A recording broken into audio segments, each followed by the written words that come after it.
And I saw on his face, I turned around. Now we stay in the region. U.S. President Donald Trump has stated that his administration has the legal authority to strike vessels near Venezuela, suspected of transporting drugs, but may seek congressional approval if land targets are involved.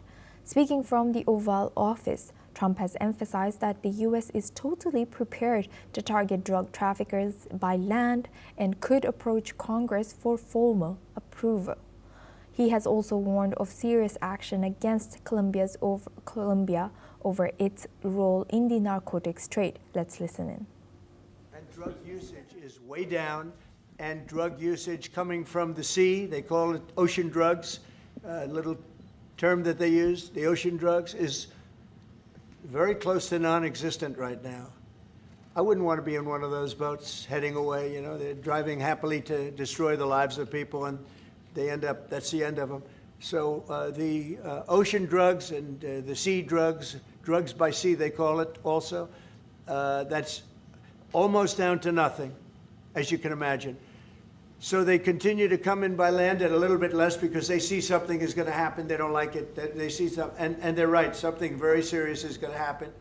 Meanwhile, Colombian President Gustavo Petro has announced plans to take legal action in U.S. courts. Petro's response came after President Donald Trump called him a bad guy and threatened very serious action against Colombia over its role in the global drug trade. Petro has vowed to defend himself in U.S. courts, accusing high-ranking U.S. officials of making slanderous claims. Trump had earlier suspended all U.S. payments to Colombia, citing its insufficient efforts to combat drug trafficking. The U.S. president had also labeled Petro a drug trafficking leader and threatened to raise tariffs on the South American nation. This follows Trump's decision in mid-September to decertify Colombia's counter-narcotics efforts, accusing the country of failing to meet its obligations. Now we welcome back our guest, Robinder Sachdev. He's an international affairs expert, joins us live from New Delhi. It was some uncertain and, turbulent times ahead. One is, America-Colombia relationship is heading into turbulent waters, I would say, literally. And the maritime areas of the Caribbean also both are. It depends to what extent and what Colombia can do, due to which Trump can, let's say Trump can move back or move backwards or step back rather than escalating the matters. We do not know.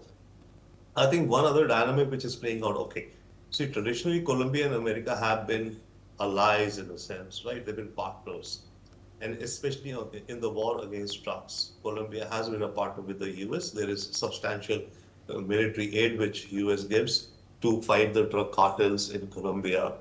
So the question would be that why is Trump unhappy with a partner who is already, let's say, partnering with them in the war against drugs?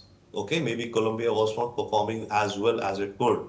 So Trump could maybe arm twist them and tell them to do more. But I think the one other factor which is playing out is that you see the Petro, the Colombian president, is a leftist socialist leader. And Trump has definitely an affinity for the right, and he does not like to have left leaders in his neighborhood, especially in Latin America. So part of, I think, Trump's hard stance against Colombia is because of the leadership of Colombia, which is a socialist. Now, in Colombia, elections are due. I think next year elections are due.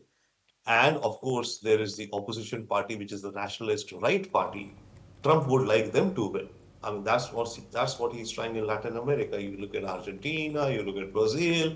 He's backing Bolsonaro, who has been charged and faces jail, so to say. So one dimension of how Trump is conducting his policy towards Colombia, I would see from that prism also that the Colombian president is a left socialist leader. Trump does not like socialist governments, especially in their backyard of Caribbean and Latin America. So he is pushing down on Colombia. And furthermore, how could Trump's personalized rhetoric, we saw him calling a drug leader, etc. So how could these kind of accusations or rhetoric towards President Gustavo impact long-standing bilateral cooperation between these countries?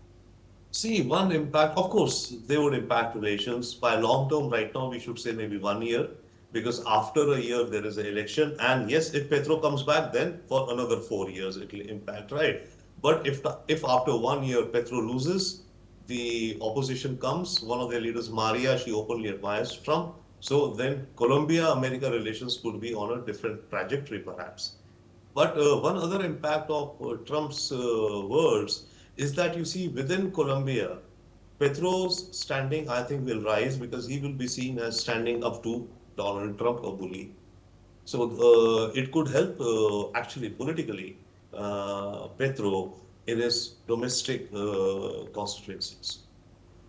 With that, I would like to thank our guest, Ravinder Sachdev, for joining us and sharing that insight. Thank you.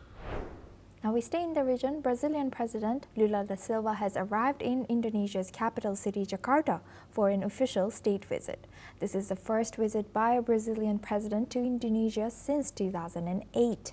The visit comes as part of Lula's Southeast Asia tour, which will also include a trip to Malaysia to attend the ASEAN summit later this week. Upon arrival, Lula has been welcomed by Indonesian President Prabowo Subianto at the presidential palace. The two leaders have held a one-on-one meeting where Lula has highlighted Indonesia's role as a strategic partner for Brazil, particularly in advancing solidarity among developing countries in the global south. Additionally, Lula has emphasized Brazil's commitment to deepening its relations with Indonesia, especially in trade and education. He has also expressed interests in strengthening the bilateral economic ties and promoting cooperation between universities from both countries. The meeting has also reinforced Brazil's support for Indonesia's recent accession to the BRICS economic bloc. That's all we have time for. Keep watching NewsX World for more news updates.